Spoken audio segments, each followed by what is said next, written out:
حبايبي السلام عليكم ورحمة الله وبركاته. عاملين ايه؟ يا رب دايما تكونوا بخير وعلى خير. النهاردة بقى ايه جاية ايه مع بعض نعمل كده وصفة حلوة بنحتاجها في حاجات كتير قوي. هي ايه؟ هنعمل الدبس الفلفلة الحلوة.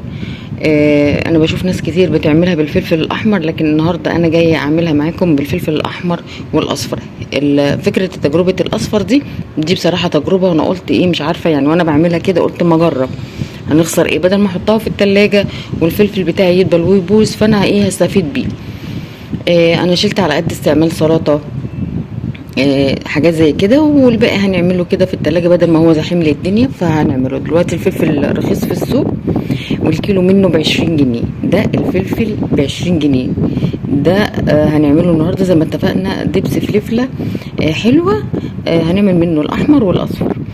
دلوقتي انا هنضفه وهشيل منه العنقود بتاعه، ونشيل البذور، ونشيل القشر الابيض اللي من جوه زي ما احنا شايفين كده. نشيل الابيض واي بذور جواه والعنقود الاخضر ده هنشيله زي ما احنا شايفين كده. نحاول ننضفها كويس قوي عشان اي حاجه تانية هتبوظ لنا الوصفه.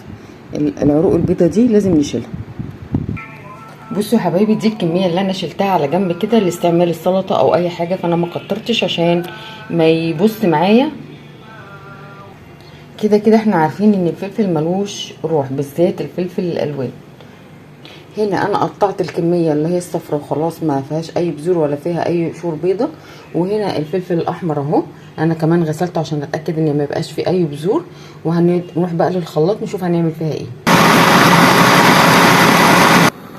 بصوا انا فرمته فرم ناعم في الكبه، لو ما عندكيش كبه يبقى الخلاط. لحد ما ينزل العصاره بتاعته زي ما احنا شايفين كده. ومعايا هنا بقى ووك زي ما احنا شايفين كده. هننزل بالوك كده على الفلفل. في مكونات بقى هنزل على الفلفل بتاعنا هنزل بمعلقه سكر صغيره. لو عندك عسل ابيض حطي معلقه بابريكا. طبعا الملح والسكر دي ماده حافظه لان دي هتتخزن. هنزل بمعلقه خل.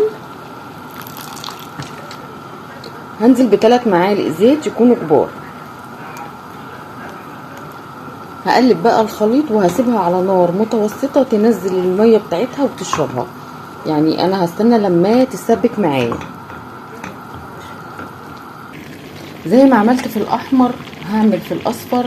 وبس هنا مش هحط بابريكا، هنا هحط كركم عشان تعزز لي لون الفلفل.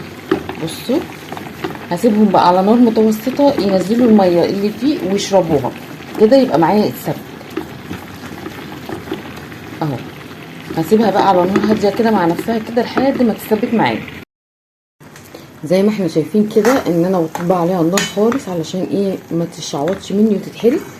دي لسه فيها شويه ميه بسيطه قوي، فانا مش عايزه الميه دي عشان ممكن تعمل عفونه لو انت حطيتيها في برطمانات وحطيتيها في التلاجة. هي كده نشفت بس ايه فاضل عليها تك. يعني بصوا هنا دي نشفت تماما، انا طفيت عليها. بصوا اهي انا طفيت عليها وسبتها تهدى شويه عشان هرجعها تاني على الخلاط. فانا هستنى دي تعمل معايا تشرب ميتها خالص وايه، وبعدين برضو هفرمها في الخلاط. دي المرحله اللي انا عايزاها. بصوا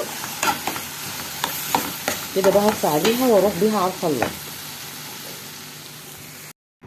وبكده يا حبايبي احنا خلطناها في الخلاط، وزي ما احنا شايفين لونها بقى كريمي خالص وبقت ناعمه جدا. هنخزنها بقى في اكياس زي ما احنا عايزين في برطمان. بس لو هتحطيها في برطمان تحطيها في التلاجة وتحطي على وشها زيت زيتون او زيت نباتي عادي تمام مفيش اي مشاكل. لكن انا حابه ان انا اخزنها واخدها عند الاستعمال. زي ما احنا شايفين كده الصفرة والحمرا تحفه وجميله. الصلصه الفلفل الاحمر ممكن تحطيه في الطبيخ، وممكن تحطيه في المكرونه، ممكن تحطيه في الصلصات بتاعه البيتزا، هتبقى تحفه وجميله. والفلفل برضو الاصفر ممكن تحطيه في اي اكل، مش هيفرق معاكي في اي حاجه. جربوها ان شاء الله تنول اعجابكم. والسلام عليكم ورحمه الله وبركاته.